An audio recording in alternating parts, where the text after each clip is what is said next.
Hi, today I'll be talking about the effects of transcranial direct current stimulation on patients suffering from schizophrenia. Firstly, what is schizophrenia?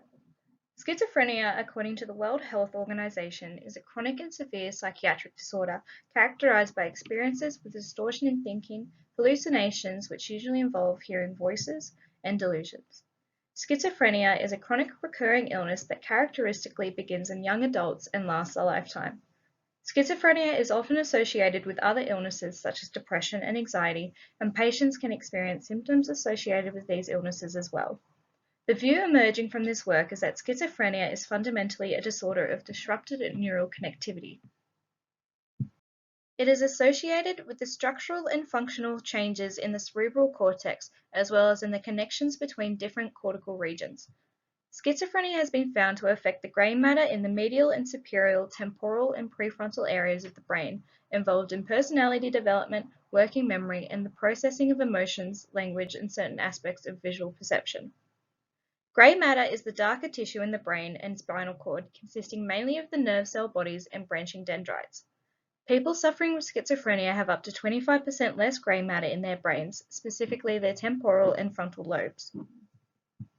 What is transcranial direct current stimulation? Transcranial direct current stimulation, or tDCS, is a form of neuromodulation. It is a non-invasive brain stimulation technique where electrodes are placed on specific parts of the scalp that correspond to certain brain regions. It has been said to boost memory, and it can do everything from treat depression to help you sleep better. It consists of two electrodes, one called an anode and the other cathode. The idea is that the anode will boost or excite the area under it, while the cathode will inhibit the areas under it. The choice area to place these electrodes is dependent on the particular function and outcomes that are desired for the patient. Low levels of electrical current, typically only 0.5 to 2 milliamps, are passed through the electrodes in an attempt to stimulate and control the activity of a specific brain area. The idea is that current can affect how neurons fire, and the mild current from the electrode changes the membrane potential of the neuron, allowing them to fire more easily. Patients typically sit a number of sessions over a few weeks for about 20 to 30 minutes each. It does not directly induce cerebral activity, but rather alters spontaneous brain activity and excitability by threshold modulation of neuronal membranes. tDCS is only an experimental form of brain stimulation. However, it is now being used to probe the brain on the assumption that it can modulate specific networks depending upon the electrode voltage. The motor system is a common target in these studies, and research suggests that tDCS can improve recovery following stroke, boost motor learning, and increase motor cortex excitability. Several studies suggest it may be a valuable tool for the treatment of neuropsychiatric conditions such as depression, anxiety, Parkinson's disease, and chronic pain. Weak tDCS can induce long-lasting changes in cortical excitability. In many earlier studies, side effects have been reported as mild itching and a burning sensation. Overall, a mild but tolerable level of pain at the electrode placement site. Effects of tDCS on schizophrenia. Schizophrenia patients often suffer from auditory verbal hallucinations, which consist of hearing voices at the absence of any speaker. Many experiments have concluded that stimulation from the electrodes of tDCS treatment to the left temporoparietal junction and to the left dorsolateral prefrontal cortex can reduce the severity of refractory auditory verbal hallucinations in patients. In relation to sham studies, tDCS has robustly reduced hallucinations in schizophrenia patients. An experiment consisting of 30 patients had 15 undertake 10 active tDCS sessions over 5 days. Observations consisted of a 31% reduction in hallucination severity compared with an 8% reduction after 10 sham sessions. The effects of tDCS on hallucinations were maintained for up to 3 months. Significant results were found on other schizophrenia symptoms as assessed by the Positive and Negative Syndrome Scale.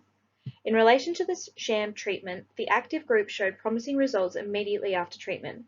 The active group scores dropping from 76.9 to 66.9, compared with the sham treatment scores going from 82.8 to 80.5.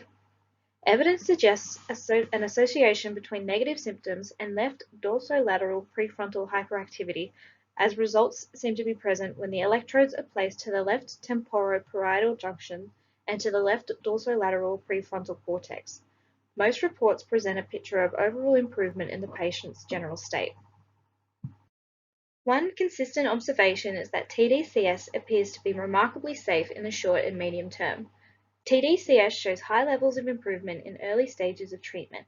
In some cases, improvement is seen after the first couple of sessions, with these results lasting for up to 3 months after just 5 to 10 days of treatment. These enable patients to achieve symptom control, which is not only fast but long-lasting. This treatment has been conducted on patients with experience on antipsychotic medication without substantial results, enabling tDCS to be a viable solution to prescribed medication failing the patient. Future research for tDCS. The average age of schizophrenia symptom onset tends to be late teens to early 20s in men and late 20s to early 30s in women. Long-term effects of tDCS usage is important for future research to establish and help determine its safety over long periods of time. Early detection can prevent conversion to manifested psychosis and phase-specific treatment to reduce development of chronic disabilities.